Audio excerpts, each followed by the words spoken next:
a leader emerges. Toussaint's early life. Toussaint Louverture was born into slavery. He was born on the island of Saint-Domingue. Today we know this island as Haiti. He was a bright child. He learned to read and write. This was unusual for a slave. He worked as a coachman and then a livestock overseer. Louverture was different from other slaves. He was allowed to learn. He was allowed some freedom. This was because of his owner, Bayon de Liberté. Bayon saw that Toussaint was intelligent. He gave him opportunities. These opportunities helped shape Toussaint's future. Slavery was a cruel system. It denied human rights. It treated people as property. Toussaint saw the injustice firsthand. He experienced it himself. This experience fueled his desire for change. He wanted freedom for himself and his people. In 1776, Toussaint Louverture was a free man. He was in his early 30s. He had time to reflect on his experiences. He saw the suffering of his people. He knew he had to act. This marked the beginning of his journey as a revolutionary leader. Forging a revolution. Toussaint's rise to power. The Haitian Revolution began in 1791. It was a time of great upheaval. Slaves rose up against their masters. They demanded freedom. Toussaint Louverture joined the fight. He quickly rose through the ranks. Louverture was a skilled military strategist. He won many victories against the colonial powers. He understood the terrain. He knew how to outmaneuver his opponents. His victories inspired the enslaved population. Toussaint's leadership extended beyond the battlefield. He was a charismatic figure. He could unite different groups. He brought together slaves, free people of color, and even some white colonists. His ability to forge unity was crucial to the revolution's success. As Toussaint's power grew, so did his vision for Saint-Domingue. He dreamed of an independent nation, a nation free from slavery, a nation governed by former slaves.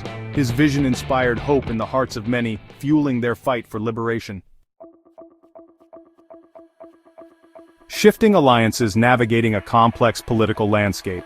The Haitian Revolution was a complex conflict. Many different groups were involved. Each group had its own interests. Toussaint Louverture had to navigate these competing interests carefully. He formed alliances. He broke alliances. He always kept the goal of independence in mind. At first, Toussaint allied with Spain.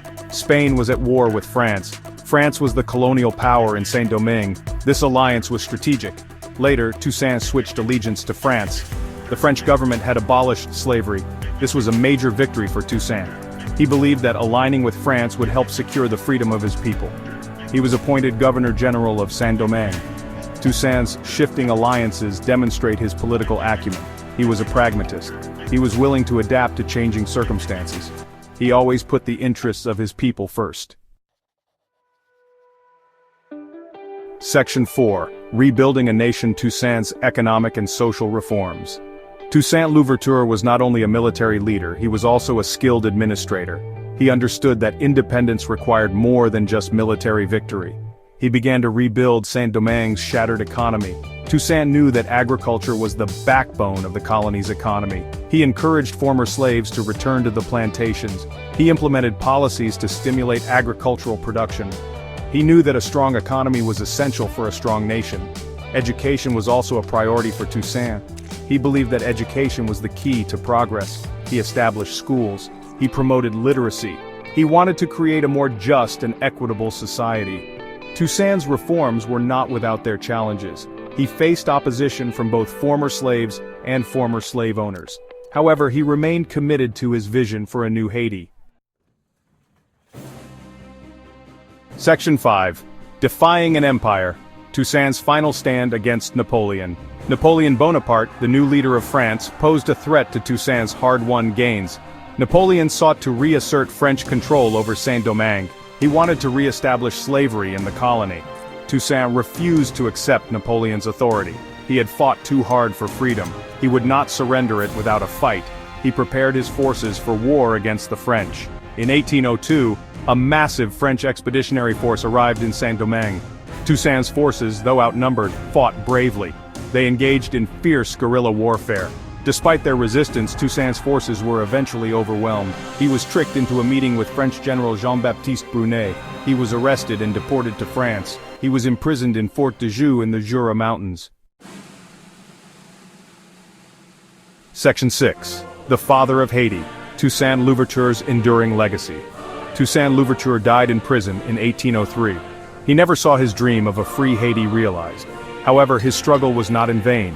He had struck a blow against slavery that would resonate throughout the Americas. Toussaint's legacy is complex and enduring. He was a man of contradictions. He was a former slave who became a slave owner. He was a revolutionary who allied with colonial powers. Despite these contradictions, his commitment to freedom is undeniable.